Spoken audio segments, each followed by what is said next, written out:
Tables and chairs warmed by all of the dust. Josep Maria Clopés, bona tarda, benvingut al programa, com sempre. Estàs aquí? Bona tarda. Bona Un tarda. plaer. Doncs, molt bé, Claro. benvingut, ja ho hem dit això. Bueno, el tema d'avui és meditación y neurociencia. Entonces, voy a empezar diciendo que crea en ti la perfecta vacuidad, guarda la más completa calma. Entonces, todo puede surgir a la vez, contempla su cambio. Cada cosa, por muchas que haya, retorna a su raíz. El regreso a la raíz significa calma. Això és un dit del Tao Te Ching y es bueno, dentro de la meditación es muy importante entender a lo que se puede llegar haciendo uso de ella, ¿vale? Que es esa calma, ese contacto con la conciencia universal, ¿vale? Entonces yo empezaría por preguntarte ¿por qué estados de conciencia pasamos durante la práctica meditativa, Josep María? Bueno, durante la práctica de meditación,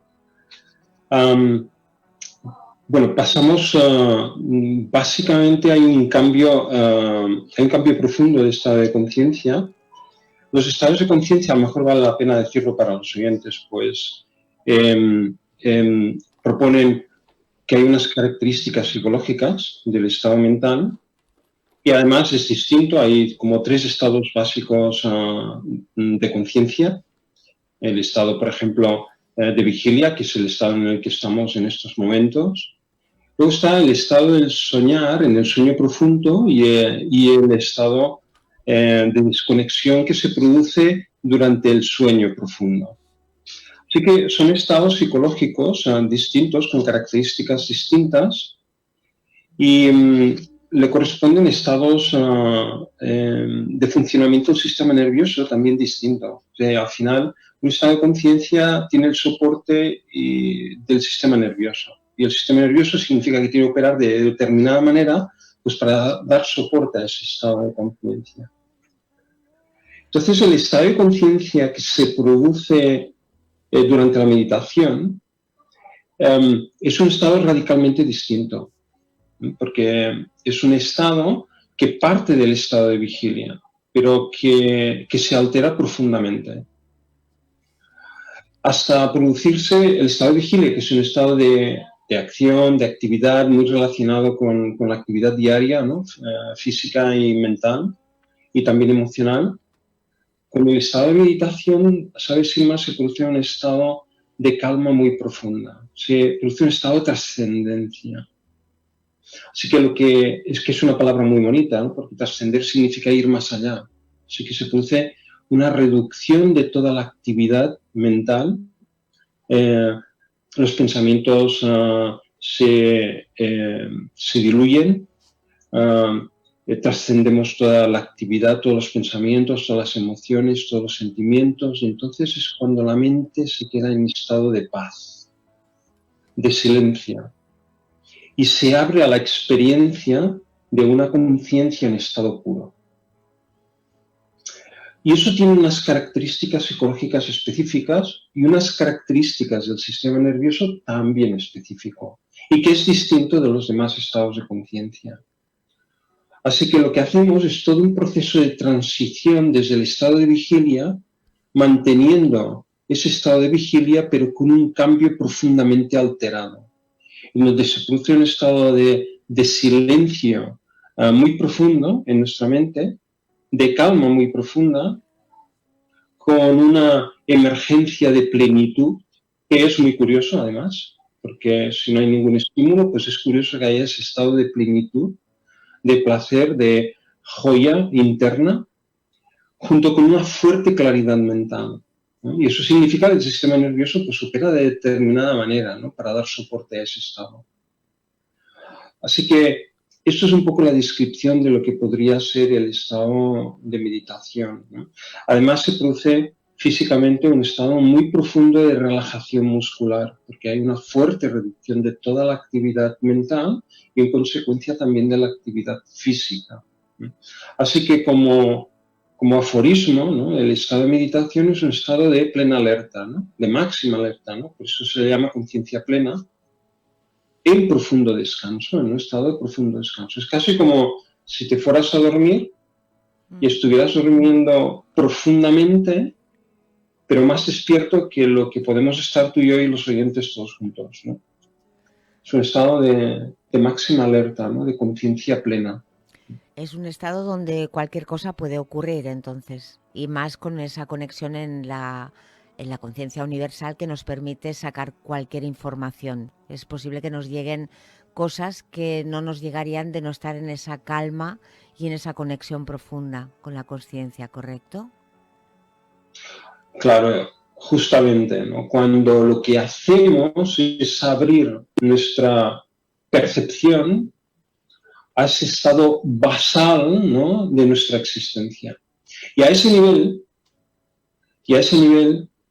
estamos en contacto con las leyes de la naturaleza que sostienen nuestra propia existencia y las mismas leyes de la naturaleza que sostienen la existencia de todo lo que reside en este planeta y en el universo entero. O sea, estamos en profunda conexión, en comunión, ¿no? con las propias leyes de la naturaleza. Es un estado basal, también se le llama el campo unificado de todas las posibilidades, ¿no? El campo unificado de la ley natural, ¿no? Tenemos la posibilidad, y esta es la grandeza de la vida humana y de nuestra singularidad como seres humanos, de que tenemos esa capacidad de llevar nuestra percepción más allá, de llevarla a un nivel donde podemos simplemente conectar con las mismas leyes de la naturaleza que sostienen toda la existencia en el universo.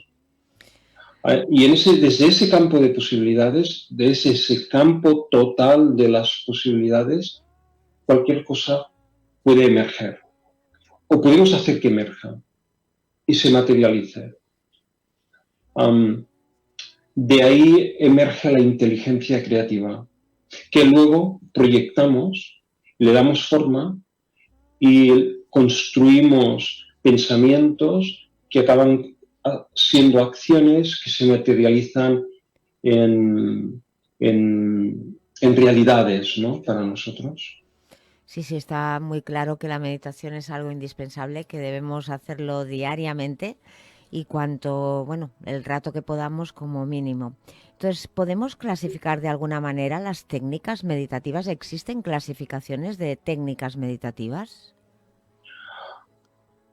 Bueno, lo que es interesante también, yo creo, para los oyentes es comprender el papel de la meditación, porque lo que acabamos de describir, que es un estado psicológico de mucha conectividad, de conexión con nuestra profunda realidad, puede suceder en cualquier instante durante nuestra vida.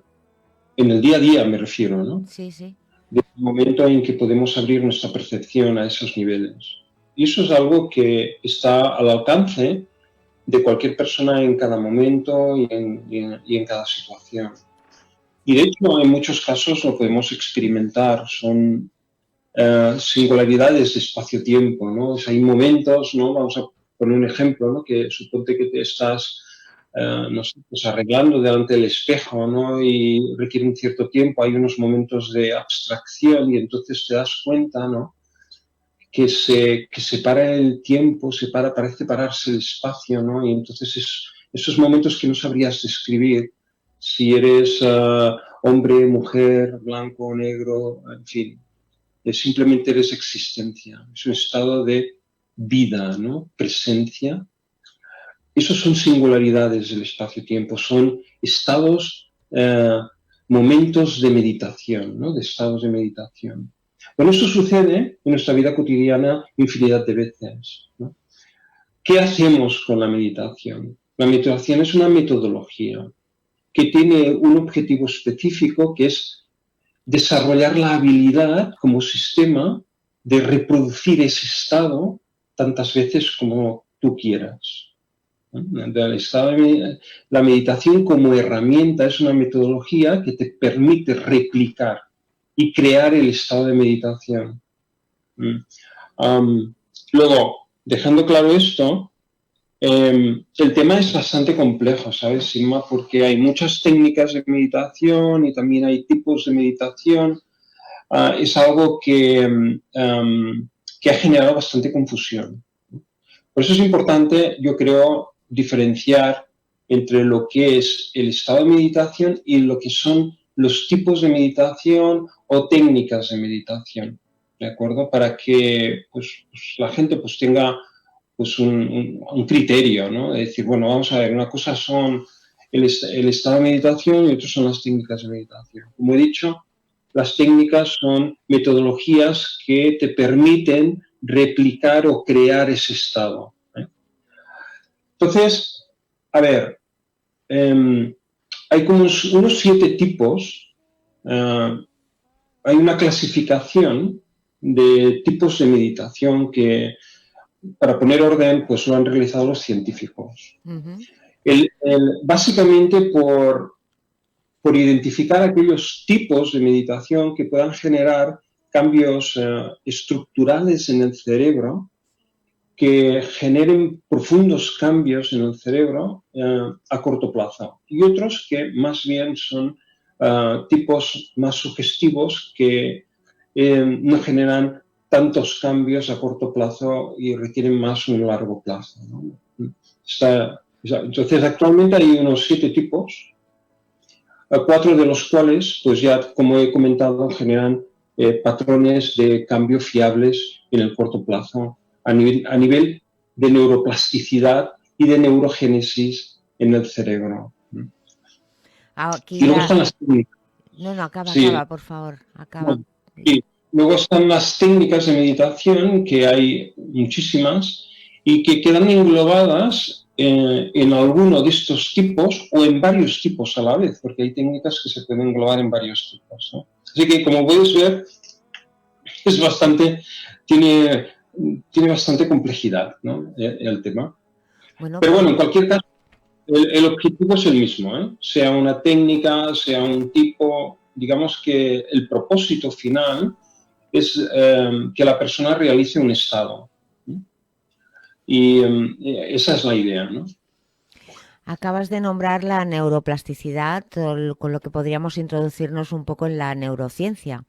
Dentro de la neurociencia, una de las técnicas de exploración que más se utiliza es lo que sería el electroencefalograma, ¿no?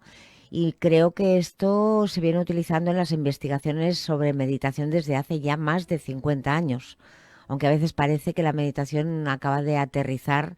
Es algo que no es así y que ya viene de muy antiguo. Entonces, en este sentido, ¿qué nos podrías decir tú de cuándo habéis hecho algo? Porque sé que también te has introducido en este tema para hacer mediciones contigo mismo, con algunos de los alumnos que pasan por tu escuela. Entonces, ¿qué mediciones han ido saliendo y cómo uno puede estar convencido de lo que, aparte de sentir que realmente lo estás haciendo bien, cuando los resultados además se pueden se pueden ver anotados o referenciados en algún papel, en este caso, o con unas mediciones, ¿hasta dónde puede llegar esa medición? ¿Hasta hay algún un sitio donde esté el tope? ¿O esto es inacabable y siempre se puede mejorar y nunca llegas al final de todo ello? Bueno, el tema de la investigación en la meditación surge por el hecho de que se han experimentado cambios en el comportamiento. O sea, la gente que practica meditación, pues todo el mundo habla de ello, pues al cabo de un tiempo de practicar meditación, ya más bien corto, vamos a poner normalmente entre 6, 7, 8 semanas, ¿no? Todo el mundo habla de ello, aparece pues una serie de beneficios a nivel psicológico y físico, ¿sabes? Como por ejemplo los niveles de liberación de la ansiedad, el control sobre el estrés, esa reducción de los niveles de estrés y de fatiga. Mucha gente te habla de que pues, le mejora el descanso nocturno, el insomnio, esa capacidad de relajación, de paz interior. Luego hay incrementos de funciones cognitivas, ¿no? Como la atención, la concentración. Lo hemos visto en general con todas las personas que practican meditación, a todas las edades y en todos tipos de actividades, ¿no? Desde estudiantes, ¿no? Con la mejora de la gestión del tiempo, la toma de decisiones, la creatividad, la memoria, la capacidad de aprendizaje, una respuesta mucho más serena en el día a día, te tomas las cosas de otra manera y todo el mundo te cuenta que experimenta estos cambios, ¿no? a nivel de comportamiento y de funciones cognitivas, ¿no? Entonces, uno empieza a pensar, bueno, pero ¿qué es lo que está sucediendo, ¿no? Pues para que la gente tenga mayor autocontrol y gestione mejor los conflictos y tenga más perspectiva, más paciencia, más tolerancia, más simpatía con los demás, ¿no? Entonces, ¿qué está sucediendo, no? Y de ahí nace la necesidad de decir, bueno, pues, oye, si hay cambios en el comportamiento, significa que tiene que haber determinados cambios físicos, ¿no? En el cerebro. Vamos a mirar qué sucede, ¿no? Y ahí nace la necesidad de decir, oye, si una actividad de estas características estamos comprobando que todas las personas que la practican en un muy corto plazo experimentan cambios de humor y cambios de comportamiento a positivo, vamos a ver qué sucede, ¿no? Y ahí es donde empiezan con rigurosidad pues unos, no sé, experimentos y de análisis y de mediciones, ¿no? Para comprender qué es los cambios que se están produciendo en el cerebro. Y entonces ahí hay distintas técnicas que provienen de la neurociencia, como por ejemplo están los neuroregistros, ¿no? Y las visualizaciones de electroencefalogramas, que esto es bastante antiguo porque esto y todavía sigue siendo vigente y se utiliza muchísimo y de hecho nosotros lo utilizamos en Executive Meditation. Y luego está otro tipo de técnicas más profundas, tipo resonancia magnética, ¿no? En la que se miden otros parámetros, ¿no? Nosotros estamos utilizando fundamentalmente los electroencefalogramas pues para medir el nivel de los patrones. Los patrones, sabemos que el estado de meditación profundo genera un determinado patrón de funcionamiento del cerebro. En las ondas del cerebro medimos los niveles de potencia, medimos los niveles de sincronismo entre hemisferios y la potencia de las ondas en el lóbulo frontal. Entonces hemos descubierto que efectivamente la persona que medita hay un cambio instantáneo desde el momento en que se pone a meditar, es decir, puede estar con los ojos cerrados, ¿no?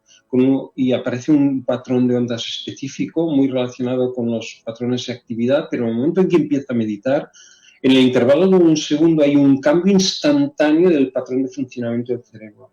Las ondas de actividad gamma y beta empiezan a bajar, aparece la onda alfa, que es una onda muy estable de baja frecuencia en el lóbulo frontal con fuerte nivel de intensidades y de amplitudes, lo cual significa que hay una mayor conectividad e interoperación dentro del cerebro, hay unos incrementos de los niveles de sincronismo y también sabemos, y eso a través de estudios de resonancia magnética, que hay un incremento de la neurogénesis del cerebro, que es el incremento de masas neuronales, ¿no?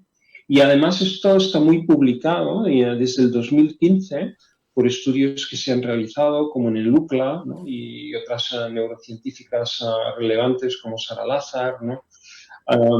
Pues que han demostrado, ¿no? Que un cerebro de una persona que medita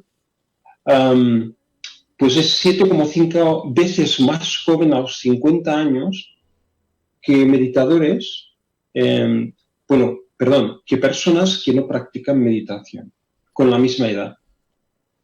Y cada año que se supera los 50 años, el cerebro de los practicantes de meditación es un año y 22 días más joven que los que no practican a esa misma edad.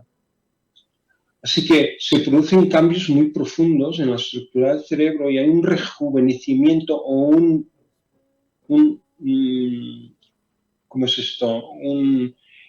Bueno, no me va a salir la palabra ahora, Y si pero sale en catalán también nos sirve, ¿eh? O sea que a veces... bueno, bueno, no lo entiendo. Sí, rejuvenecer es una sí. palabra que uno está mejor, la piel tiene otra textura, seguramente las bolsas de Pero los... ¿No? sí, Algo efectivamente, así. hay un rejuvenecimiento, ¿no? Del cerebro que afecta a toda la fisiología.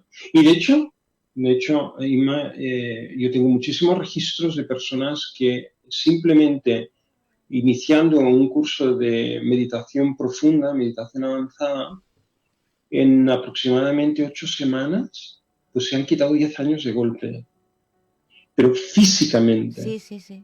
El impacto es muy relevante, ¿no? Entonces, es evidente que están sucediendo transformaciones físicas muy profundas, ¿no? Es relativo a ese estado, a esos estados de mínima excitación mental, producen un máximo rendimiento del sistema nervioso, con una mayor coherencia en el funcionamiento del sistema nervioso, con un incremento de una fuerte neuroplasticidad, se refuerzan las conexiones sinápticas y hay una neurogénesis que crece, ¿no? Internamente, ¿no? La producción de, por ejemplo, de células gliales, ¿no? Dentro del cerebro. El crecimiento de masas neuronales de grado medio simplemente en 7 o 8 semanas de práctica de meditación. Eso es algo que está publicado y que además nosotros, por ejemplo, hemos observado, ¿no? Que las personas que meditan cómo tienen esa habilidad de cambiar el funcionamiento de su cerebro, ¿no? Y llevarlo a niveles de alto rendimiento. Y eso produce cambios luego en el comportamiento que son muy definitivos. A ver, hay procesos implicados dentro de la meditación que, bueno, yo no sé, a ver si puedes aclararme tú, en la palabra fenomenología, que sería, creo, si lo digo bien, el estado de conciencia del meditador, esto implica que según la persona que medite, según, bueno, incluso el lugar donde lo haga, bueno, implica que hay cambios, o sea, pueden haber cambios entre las personas que meditan en Occidente y en Oriente, por ejemplo, o ¿cómo ves este tema tú? Acerca de la calidad de la meditación, ¿sabes? ¿Cómo podemos Ya, comprobar que la gente medita correctamente y que de verdad está obteniendo resultados a pesar, bueno, ponte que no se hagan un electroencefalograma cada vez que hagan una meditación y no lo puedan registrar. Entonces, ¿cómo las personas pueden estar sabiendo que lo están haciendo bien? ¿Que de verdad ellas lo notan por sí mismas o hay algunas, aparte de todo lo que has comentado, alguna forma de saber si lo estoy haciendo bien? O si tengo que cambiar mi forma de meditar, si puedo bueno, mejorar los resultados. ya. Bueno, es una pregunta muy difícil esta. Sí, supongo que sí. Sí, es una pregunta muy difícil, además muy compleja, porque hay varios enfoques, ¿no? En tu pregunta, ¿no? Sobre la experiencia subjetiva de las personas que meditan, ¿no? Si se diferencian entre personas y diferentes tradiciones, técnicas, cómo puedes saber si medito correctamente. Lo más importante primero es que la meditación, siendo conceptualmente sencilla, en la práctica es muy compleja. Mm. Y mi consejo para cualquier persona que quiera abordar la meditación desde una perspectiva seria es mejor que pase por un buen programa de formación. ¿De acuerdo? Esto en primer lugar. En segundo lugar, hay que diferenciar sobre lo que es el estado de meditación del proceso de la meditación. Lo vuelvo a repetir. Sí, Hay que diferenciar el estado de meditación con el proceso de meditación. Porque el estado de meditación tiene unas características específicas, pero el proceso de meditar, que significa un proceso para llegar a ese estado, sí. es otra cuestión. Y entonces ahí suceden muchas cosas. Y hay un impacto directo en el proceso dependiendo de nuestro estilo de vida. Así que la persona que practica meditación pues puede tener experiencias distintas en función de su estilo de vida. Quiere decir que tiene una genética física adquirida y una genética que se ha generado de los años. Luego tiene muchísimos factores que intervienen, la mayoría externos, como puede ser los niveles de actividad, ¿no? Que puede ser, por ejemplo, el nivel de descanso, ¿no? O las horas que descansa, la alimentación, el entorno donde se mueve, ¿no? Incluso si usa fármacos, etcétera, ¿no? Así que esto genera unas características fisiológicas que pueden hacer variar de manera muy compleja ese proceso de meditación que al final nos llevará al estado de meditación. Así que dependiendo de nuestro estilo de vida, nuestra experiencia subjetiva dentro del proceso puede variar radicalmente, lo cual no significa que en un caso estés meditando bien y en otro caso no. Sí, sí, sí. Sino que simplemente nuestra experiencia interna puede variar muchísimo en función la carga física que llevamos a través de nuestro estilo de vida, ¿no? Vamos a poner un ejemplo para que la gente nos entienda. Si tú eres un monje y estás en un monasterio y te dedicas específicamente con una vida regulada, fuera de niveles de estrés, de ansiedad y de tensiones y tal, desconectado más o menos a la sociedad, ¿no? Y totalmente orientado a una vida de estilo contemplativo, donde meditas 5 veces al día y digamos que el propósito es realizar estados superiores de conciencia, es evidente que esa persona está creando esas condiciones que le permiten llegar de una manera limpia y clara a estados de meditación profunda. Si por el contrario eres una persona que estás todo el día corriendo, con niveles de estrés crónico, con mala alimentación, con que no duermes las horas, que no descansas bien, pero que intentas hacer meditación, ¿no? Y generar ese estado de meditación, pues es evidente que tus condiciones de partida van a ser mucho más difíciles y complejas para que tu sistema nervioso pueda operar de tal manera que pueda darte una experiencia muy clara de los estados profundos de meditación. Así que el proceso puede variar en función de nuestro estado personal, ¿no? Y luego está el propio impacto de los distintos tipos y técnicas que hay. Como puedes ver, el tema tiene tela, ¿no? Sí, muy complejo. No es tanto el hecho de que estés en un sitio o en otro, o tengas una tradición o vengas de otra tradición. Estoy pensando que seas un budista o que seas un cristiano. Sí, ¿De sí, acuerdo? No estoy hablando de esto. Estoy hablando del impacto directo que tienen nuestros estilos de vida en nuestra fisiología. Y en consecuencia, nuestras experiencias subjetivas dentro de la práctica de meditación pues quedan afectadas. No tanto por nuestras tradiciones, sino por nuestros estilos de vida. Esa diría yo que es la clave. Entonces, ¿cómo puedo saber, es tu última pregunta, Sí, he hecho varias en una, sí. Correcto. Dime, ¿cómo, dime. cómo, cómo, cómo puedo saber que estoy meditando correctamente? Esta es la pregunta del $1.000.000, ¿no? Bueno, yo Pues lo noto, la verdad, pero bueno, si se puede mejorar. ahí está la clave. Ahí está la clave. La clave es cuando vemos indicadores de cambio en nuestra vida. Sí. No tanto desde nuestra experiencia subjetiva, porque como ya hemos comprobado es un tema complejo y requiere realmente una profunda formación para identificarlo y saber cómo gestionarlo, sino realmente los cambios que se producen en nuestro día a día, ¿no? Cambios muy significativos, ¿no? Como es, por ejemplo, la respuesta más serena, ¿no? Sí, a todo A lo que nuestro ocurre.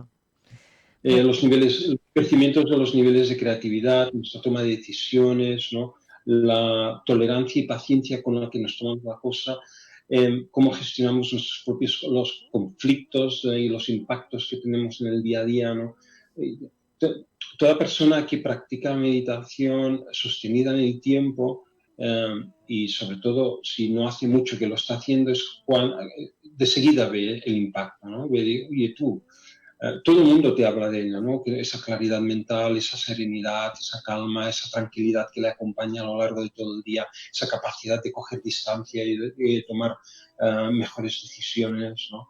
Ese nivel de energía más sostenido durante todo el día, la necesidad de no tomarte cafés ya, de no hacer siestas, de que llegas mejor al final del día, de que consigues pues, mantener los niveles de actividad incluso incluso más tarde durante la noche, ¿no? Entonces, ¿qué significa? Que tu sistema nervioso opera de una manera más eficaz y más eficiente y con menos fatiga, ¿no? Así que todo el mundo habla de esto. Estos son los indicadores, ¿no? Muy bien. Que cuando los observas estás diciendo, bueno, estoy meditando bien, porque los beneficios se obtienen. Muy bien, Josep María, hemos llegado al final del programa porque media hora pasa volando y este tema tiene, prometemos una segunda parte, si me lo permites, haremos una segunda parte del tema. Y para Sí, será un placer. despedirme, sí, gracias. Para despedirme voy a leer un texto de Juan Roth, a ver si te gusta y lo dejamos ahí, si te gusta mejor, claro. Dice así, Juan Roth Carballo, de la meditación surge una actitud de benevolencia, de comprensión del alma ajena, de la vida de los demás, que es distinta de lo que habitualmente podríamos llamar bondad o caridad, ya que se presenta como estado de ánimo y no como una virtud. Comprendemos y amamos más al prójimo, no como mérito nuestro o como mandato evangélico o religioso, sino como algo que se ha vuelto tan natural como la respiración. ¿Estás de acuerdo con él? Sí, totalmente de acuerdo, ¿no? Y es una experiencia muy bonita, muy bien redactada, porque realmente esa capacidad, ¿no? que tenemos, ¿no? de suspender nuestro propio ego, ¿no? Entonces abrirnos de manera honesta, ¿no? A los demás, ¿no? Y poder discutir, ¿no? las diferentes opciones, ¿no? sin enfrentarnos, ¿no? Sino Sí, sí. escuchando y construyendo, ¿no? y encontrando mecanismos para superar nuestras diferencias, es saberse poner en la piel del otro, en saber escuchar, ¿no? Y eso pasa por tener bajo control, con equilibrio, ¿no? nuestro ego personal, ¿no? Y tener una respuesta mucho más serena. Sí, por supuesto. Muy bien, pues nada, feliz verano. El mes de agosto nos lo tomamos de fiesta y en septiembre, si Dios quiere, vamos a retomar el programa siguiendo con una segunda parte de lo que es meditar y tener en cuenta la neurociencia. Y gracias por estar aquí. Josep María, que tengas un feliz verano y nos vemos a la vuelta del descanso Pues merecido. muchísimas ya, por supuesto, muchísimas gracias, Inma. Lo mismo os deseo, feliz verano y hasta la próxima. Nos vemos en septiembre. Perfecto. Adiós. Buenas tardes.